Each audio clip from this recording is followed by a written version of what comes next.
Utang ina ninyong lahat. Martin Romualdez, Lisa Marcos, Bongbong Marcos. Anong ginawa ko? Binigay ko sa DepEd! Putak na mukha! Wala ka ngang posisyon sa gobyerno, namimigay ka ng pera ng gobyerno eh. Utang ina ninyo. Sino ang korap? Yung mga congressman na yan na nag-hearing, anong sinasabi nila? Pagkatapos, pag na-off na ang mic, pag wala ng media, pasensya na kayo ha. Kailangan kasi namin ng pera.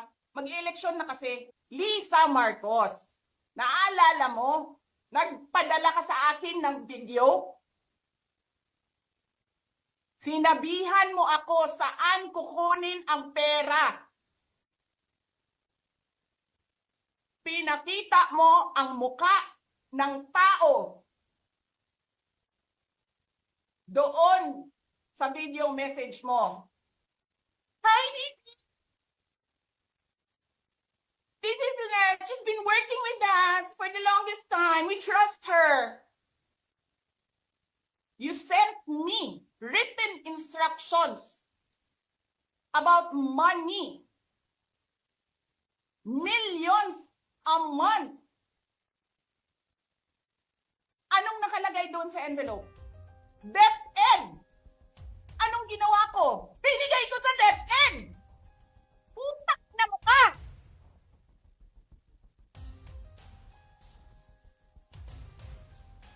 Wala ka ngang posisyon sa gobyerno, namimigay ka ng pera ng gobyerno eh.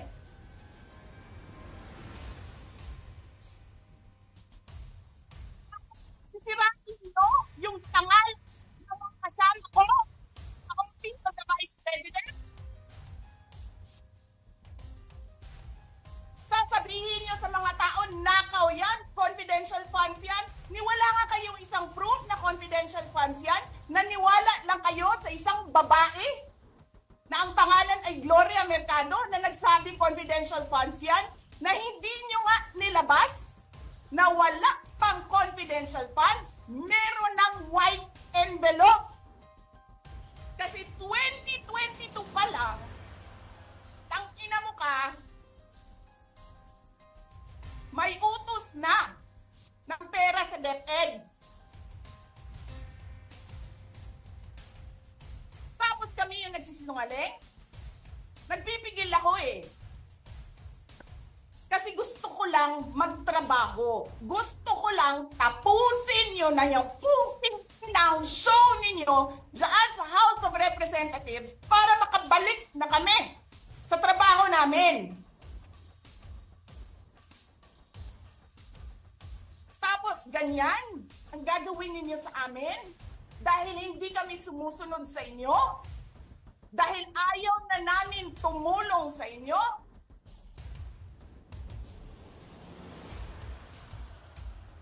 Ganito gagawin ninyo?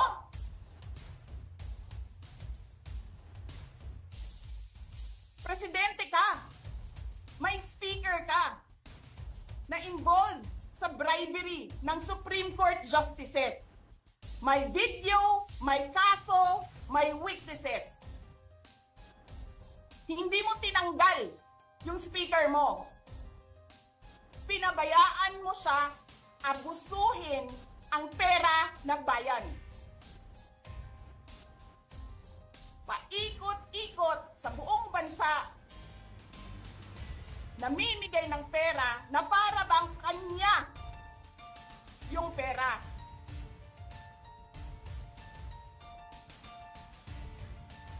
Eh di ba nga, lagi niyo sinasabi separation of powers? Anong trabaho ng legislative branch? Gumawa ng batas. Anong ginagawa ni Martin Romualdez?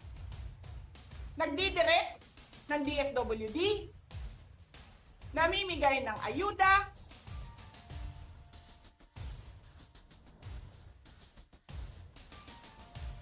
nagsasabi kung anong bibigay, anong ibibigay, anong gagawin, sino ba ang presidente dito?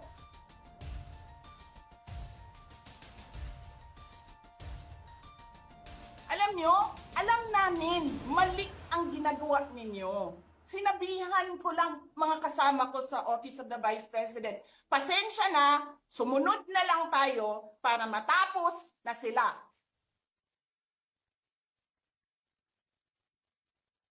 Tapos ganito ang gagawin ninyo? Alam namin, walang contemptuous doon sa ginawa ni Yusek Lopez. Wala. Lahat ng tanong, sinagot niya. Pumunta siya. Maayos siya kumausap. And then sasabihin ninyo sa amin, bakit kami susulat sa COA? Bakit hindi kami susulat sa COA? Hindi tapos ang appeal namin. Hindi tapos ang audit namin. Tapos, kuhag-hag na ninyo dihaktanan ang gisubmit namo sa COA? Hindi. Sobra kahayahay ninyo ng mga tao. Kaming lahat, sa Office of the Vice President, Monday to Friday ang mga trabaho namin. Sa ibang opisina, Monday to Friday. I'm not saying na bawal yan. But, alam mo yon, that is something that civil service should think about. May mga opisina ng gobyerno, 4 na araw lang pumapasok. Yung iba, 5 araw pumapasok. Nandyan sa daan, sa init, sa ulan, nandun sa bundok, naglalakad, tumatawid ng mga sapa. Monday to Friday, mga government employees. And then we have a House of Representatives. Monday to Thursday lang ang trabaho.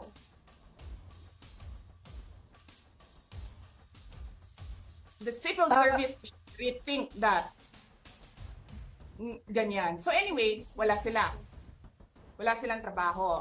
So hinahanap ko, where is this special doon sa order? Where is this special committee meeting that happened?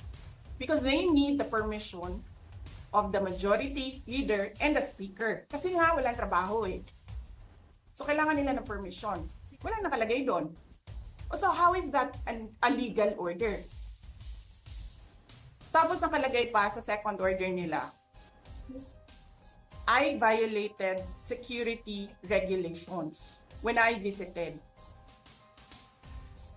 Before ako pumupunta dito, pinapaklear ko yung oras ko. 11 to 1, 4 to 5. Anong security violations ang binayolate ko dito sa loob? They allow other visitors to come in here. Pero ako, sinabihan ako kanina, hindi ka pwede bumisita dyan sa loob. Doon kayo sa visitor center. Ililipat namin. And then I said no. Sabi ko, sinabi ni Secretary Chua, through that lawyer, I think Attorney Agnes, I don't know if I remember the name correctly right now, na yes, she can visit subject to the guidelines of the detention center. And so anong ginawa ko mali? Basta na lang ba ganun? Sasabihin nyo, I violated security regulations. Ano yun? Wala naman ako 2 baril. Nung sinabi sa akin na hindi ako pwede pumasok, nag-antay ako. Alam mo, binibigyan ko pa ng pasensya yan si Taas ba yan? Kanina eh. Ngayon hindi na. Nagsinungaling pa siya.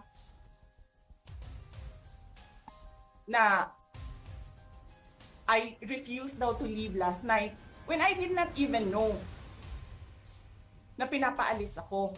Ang sinabi lang sa akin, papatayin ang kuryente. Which I said, okay lang. Kasi may flashlight naman ako. Hindi ko naman kailangan ng kuryente. Tapos kanina, sa media, pinapalabas nila na I locked myself doon sa kwarto. Of course, nag-lock ako kasi natutulog na ako.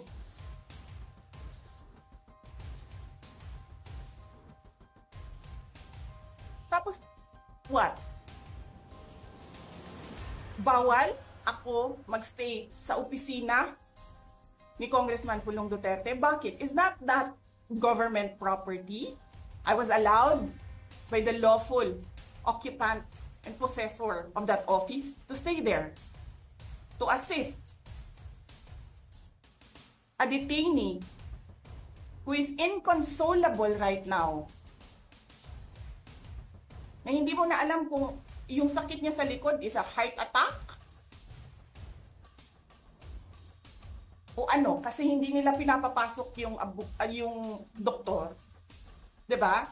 So yes, hinahanap ko kanina, sabi ko, where is this permission from the speaker na meron kayong committee hearing kanina in the dead of the night to give an order na i-commit doon sa correctional facility. And where is the rule that says kapag may violation sa detention facility ay ililipat sa correctional facility? Ano yun? You make rules as you go along? Ano yun? Di ba dapat sa demokrasya, there's a rule of law? And then they make rules as they go along? Kung ano lang, whatever pleases the speaker, get her out of the House of Representatives. Kasi hindi siya dapat nandiyan. Bakit? Pag may-ari niyo ba itong compound na ito? And then sasabihin pa nila sa akin na there is a threat to my life inside the batasang pambansa? Why is there a threat to my life? This is the most secured facility because nandito lahat ng mga spoiled brat sa ating bansa. Tapos, sasabihin pa nila, well, pabigat ka sa amin kasi kailangan namin dagdagan ang security mo. Bakit? Trabaho ba nila magbantay sa akin? Eh di ba trabaho ng DPSPG yon? Na may I just say, binabawasan nila ng binabawasan araw-araw?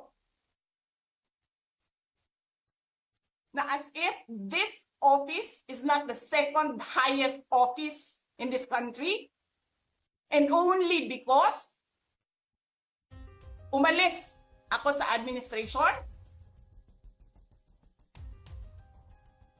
Kailan ba nagsimula yung atake nila?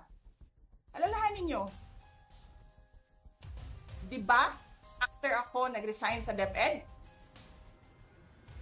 Kailan ba nagsimula yung pambabastos nila? Last year. After that meeting with the Makabayan Black and Martin Romualdez. They started destroying my name, pummeling me in the media with a multi-million PR campaign. Pinastos pa nila ako ng mga pagsisinungaling nila na kesyo taksil, kesyo korap, abusado. Putang ina ninyo! Sino ang korap? Yung mga congressman na yan na nag-hearing, anong sinasabi nila? Pagkatapos, pag na-off na ang mic, pag wala ng media, pasensya na kayo ha. Kailangan kasi namin ng pera. Mag-i-eleksyon na kasi. Tabi kay Sara ha. Hindi ko naman gusto tong ginagawa ko eh. Eh putang ina, hindi mo pala gusto ginagawa mo eh. Bakit mo sinisira pangalan ko? Joel Chua.